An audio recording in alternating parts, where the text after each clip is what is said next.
Good morning, good morning, good morning. It is Drew from Drew's Book Reviews. Today we're going to be talking about a book and starting a review series on a book series that, to be honest, I've been a bit reluctant to actually do a video review on, and not because I don't enjoy the series, but rather it is one of my favorite all-time series. In fact, it is my third time through the series.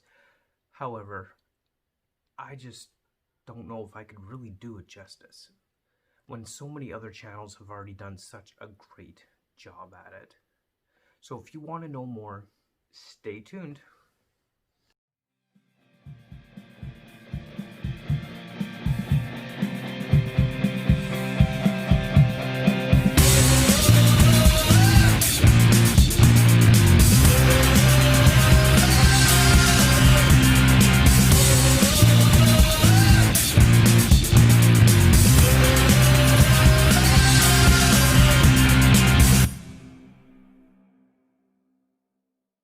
Okay, so the mysterious book that we are reviewing today, well, maybe not so mysterious, but anyway, it is The Eye of the World by Robert Jordan, the beginning of the epic fantasy series, The Wheel of Time.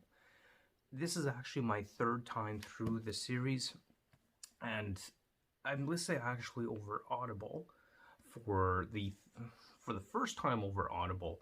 The previous two I'd read through the entire series from start to finish, and like I mentioned, it is absolutely one of my favorite book series of all time. I remember when I initially read the series, I didn't give it as strong a rating as I did this time, at least so far. Again, I'm only on a third read-through for the first book itself, and of course I will continue to go on with the rest of the books in the series as I get through each and every one. So there's 14 in total. So definitely keep your eye open if you want to see my thoughts and comments on each of the 14 Wheel of Time books throughout the series. And then of course there's New Spring, which I'll probably be getting to after I complete my reread of the Wheel of Time. Like I'd said, I love this series, but I've been reluctant to do a video review series on it because so many other YouTube channels have done such a great job really getting in depth to the world of the Wheel of Time, the world that Robert Jordan has created with this epic fantasy series. Channels like Daniel Green come to mind, who's a huge, big-time Wheel of Time fan. And I just worry that I wouldn't be able to do this series ultimate justice. But I'm going to do the best that I can with kind of going through each book and giving my thoughts and ideas on this book series and how I feel about each individual book within the series. So The Eye of the World really kind of opens up with this prologue where we have Luz Theron Telamon. He is the dragon, and he is being confronted by the Dark One, or Shaitan, at the beginning of this prologue, and the breaking of the world that happens then after everyone he's ever loved is dead and gone. So thus begins our story, and it's just a great prologue that really gets you hooked on the story right from the start. And we've got Shaitan, Luz Theron, I can't speak, Luz Theron Telamon, and you know, it's really interesting the way Robert Jordan does some of this, does some of the character names within this book series. You know, it's referred to as Shaitan as opposed to Satan. So the Dark One, the name that we dare not speak, the shadow that covers the world in darkness, is really quite interesting. So the basic storyline, the basic premise of this first book, we'll talk about that a little bit before we get into more of the details of the world that's been created here with the Wheel of Time. So essentially, in the beginning of the book, there's this little village town called Edmund's Field in a place called the Two Rivers, and we've got our what's referred to, I guess we call them the Two Rivers Five, or the Edmund's Field Five. We have Rand, Matt, and Perrin, and then Egwene and Nynaeve.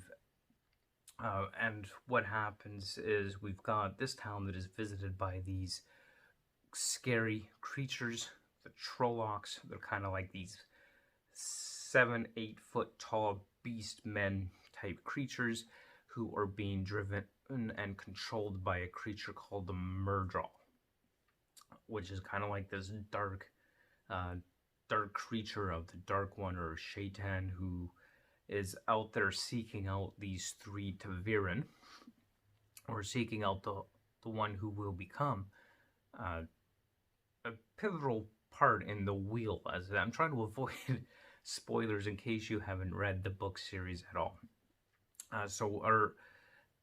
After the village is attacked by these Trollocs, we have Moraine Sedai. So she is an Aes Sedai. We'll get a little bit into what Aes Sedai is in a few minutes here, but she is an Aes Sedai, and her warder Lan, and then we've got Tom Merlin, who is a Gleeman who happens to be passing through town at the same time.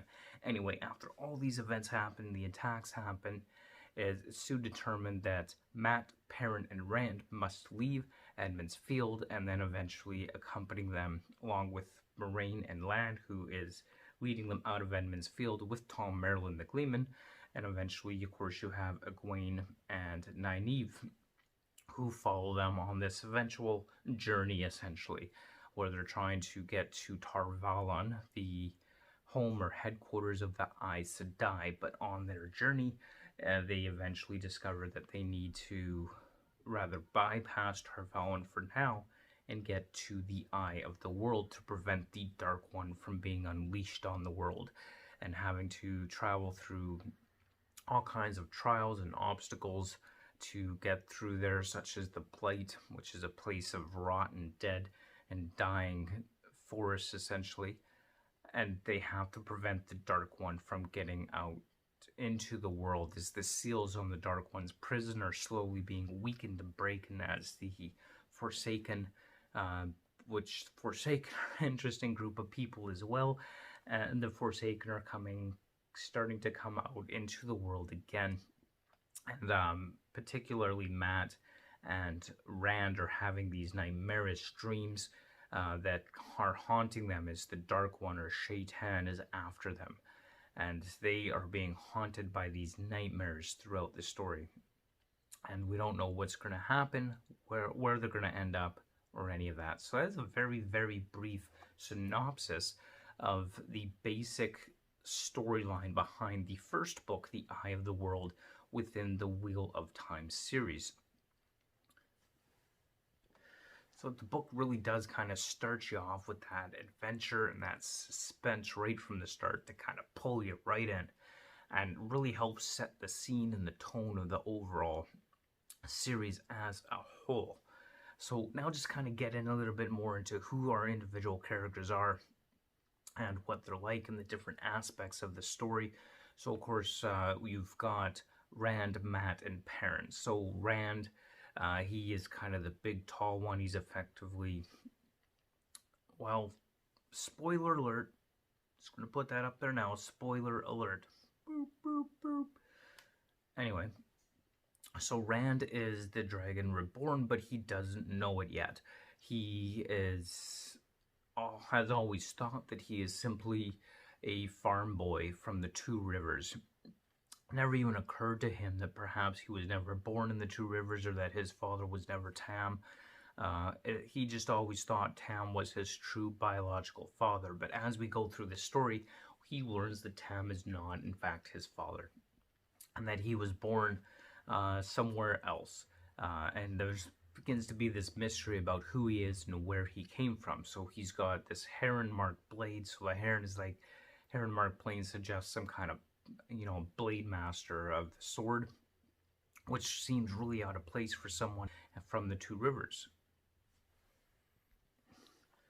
So he is destined for greatness.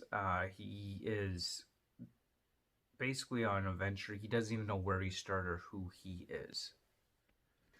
We'll, of course, talk more about his status as the Dragon Reborn in future books and volumes as we progress through the series, as I am trying to keep this on a per book basis rather than the series as a whole. And then, of course, we got Mat Coffin. So he is kind of the Joker of the group. He never really takes anything seriously. He's always messing around. He loves gold, which gets him into trouble in Shadar Logoth, which he basically manages to take this dagger from this cursed city, and it ends up cursing him as a result, as as these three, or these Two Rivers Five, go on their journey throughout the world in an effort to escape the Dark One and the Dark Friends that are hunting them.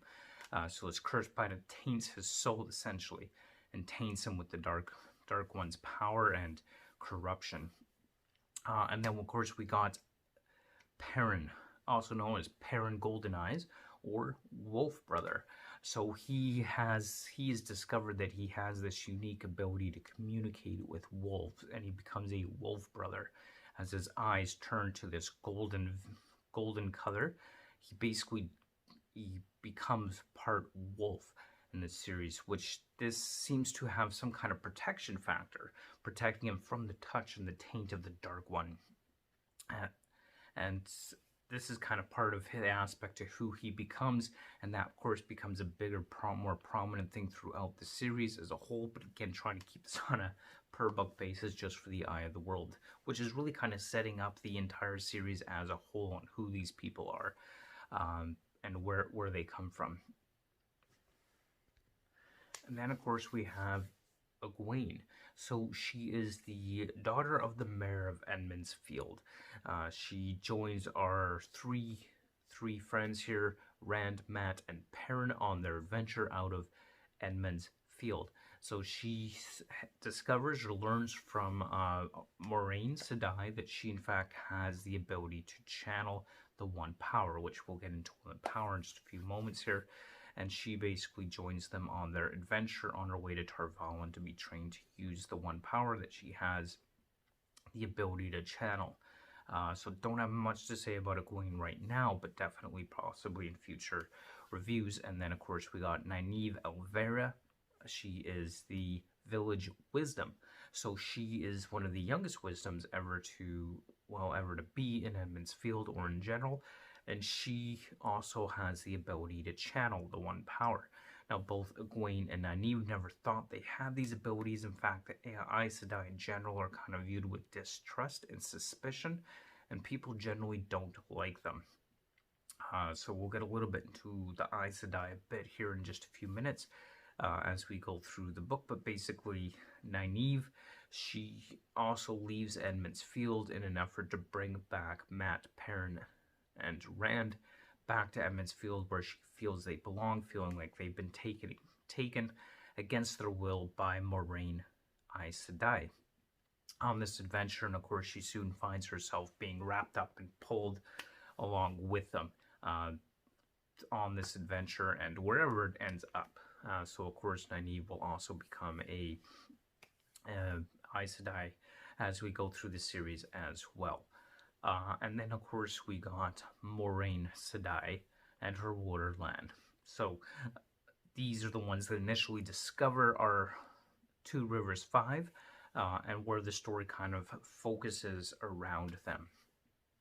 And Moiraine is of the Blue Aja, of the Aes Sedai organization or group or society of women who can channel the One Power.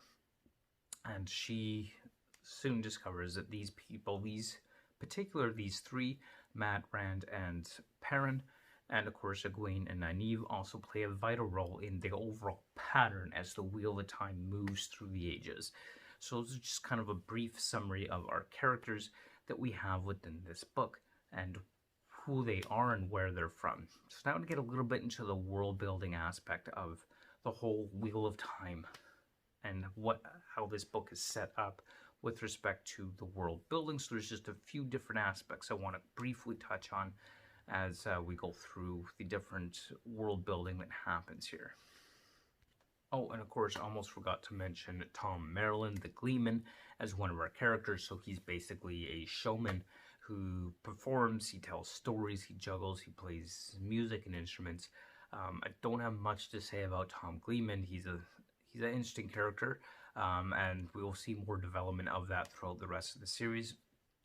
But just want to make sure that I throw that in there. And don't forget Tom Merlin, the Gleeman, who appears to have sacrificed himself in his own life to save Rand and Matt on their journey. That's all we know at this point, but it's suspected that he's still alive. I'll just leave it at that for now so that we don't get and too in depth as things are going to develop more throughout the rest of the overall story, of course. So just talk a little bit about the Aes Sedai and their home, Tarvalon. The Aes Sedai are an organization of magic-wielding women who wield the female half of the One Power. So there's this one universal force that powers the magic system of this world and moves the wheel of time. It is divided into two halves, essentially. We have Saydar, which is the female half of this true sorcerer One Power. So only the women can wield Saydar. Only they can control it. Only they can teach others to use it, other women specifically. And that is what the Aes Sedai are. They're a group of women who have power and use Saydar. So they're basically viewed as witches by many and just evil, untrustworthy people. Although in Aes Sedai never lies, it's said that often the truth an Aes Sedai gives you is not the truth you think it to be, and that the price of their help is often far more than one could afford to pay in the end.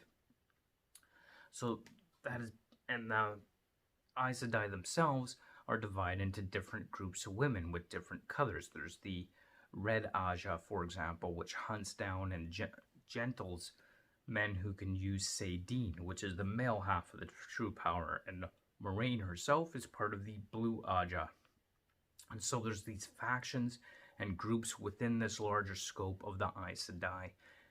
And then Saidin, which is the male half of the true sorcerer power, Saidin is tainted by the Dark One. And so a user of Saidin will go mad. It'll drive him insane and makes him sick and really kind of distorts and messes with his mind as he uses it, because it's the tainted half of the male, half of the true sorcerer, the One Power. And so they're not able to actually continue on with that. They're not able to use it without going mad and insane, often leading to these false dragons. So the character of Logain plays a prominent feature role in the essence that he is the false dragon that is regularly referenced throughout the Eye of the World.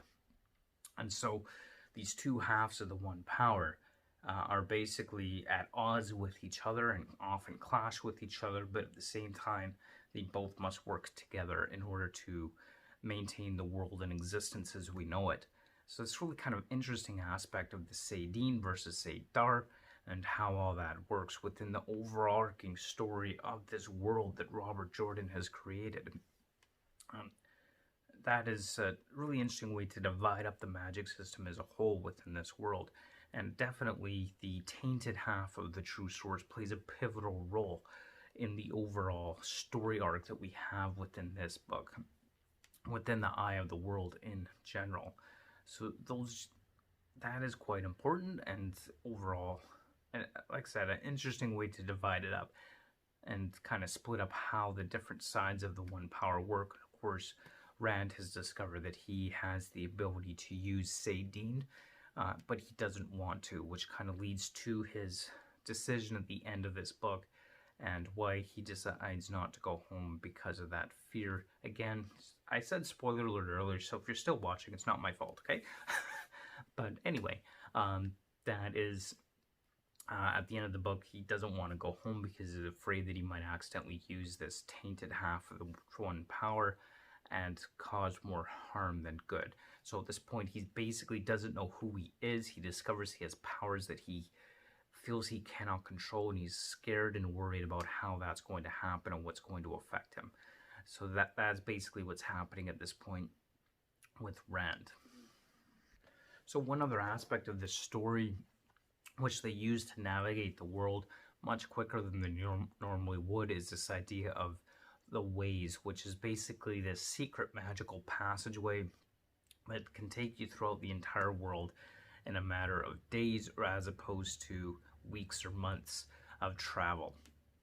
And it's also this place that's kind of tainted with the Dark One's essence, and it's just dark place that is filled with magic and mostly abandoned because of the taint of the Dark One, which our characters had to travel through the ways in order to get to the Blight, which is this place of rotting dead world that's been creeping slowly past the its previous borders and slowly contaminating the rest of the world, and they had to get through the blight in order to get to the eye of the world to kind of end this plague that's spreading. So those are just some of kind of the aspects of this story which I found really interesting, that I'm enjoying, and part of what makes the world that Robert Jordan has built here so amazing and so awesome. Like I said, I don't know if I could do this justice, because so many other YouTubers have done such a good job at it, as you know, have gone so much more into depth, that I just don't have the time or energy to get into,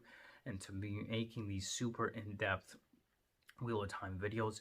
But overall, like, it's just a fantastic series, and there's so much to it that we could probably go on for quite a while if I have the time or energy to do so. And just to briefly touch on one other aspect of the Forsaken, they're basically like the devil's right-hand man, or Shaitan's #1 men and #1 people who are trying to break free of the prison, because Shaitan and the Forsaken were the ones that were bound behind the Dark One's prison, which is now being weakened and about to break forth. And just briefly touch on that, I'm sure that we'll get into more detail of who the Forsaken are and what they are as we go through the rest of the series. But overall, Eye of the World is a great introduction to the Wheel of Time. There's so much in the Eye of the World itself. There's so much to the Wheel of Time in general, which basically is this epic fantasy series by Robert Jordan, 14 books long. I got into the Wheel of Time initially when I discovered Brandon Sanderson was the one that was actually finishing off the series, and Sanderson being one of my favorite writers, I thought, well, if Sanderson's good enough to finish the Wheel of Time, then Wheel of Time must be good, because they wouldn't pick a bad author to finish a bad series, I'm sure. So I thought it must be good, and that's kind of when I started to get into the Wheel of Time initially, when I found out Brandon Sanderson was finishing it. Again, definitely I highly recommend, especially if you are a fantasy fan and are enjoying the whole epic fantasy world. If you've not read the Wheel of Time, why haven't you? It is such a great series of books. And yes, it does have its slow progress parts. Robert Jordan is known for being very descriptive in his writing, so it might not be best for everybody. I know some people have a hard time getting into it, but you know what, that's okay. And overall, it is a great series of books, and I'm looking forward to going through each and every book as I progress through the series on my 3rd time through. So I hope you enjoyed this review. I hope I've been able to do some justice to the Eye of the World. And definitely let me know what you think down in the comments below. Have you read the Wheel of Time? Do you enjoy the Wheel of Time? And of course, don't forget to follow me on my social media platforms. I'm most active on Twitter and Instagram. I'll have the links in the description below, of course. And again, thank you so much for watching. This has been another episode of Drew's Book Reviews, and I hope that you're having a great day. Thank you so much for watching, and we'll see you next time on the next episode of Drew's Book Reviews. Until then, keep on reading. Bye!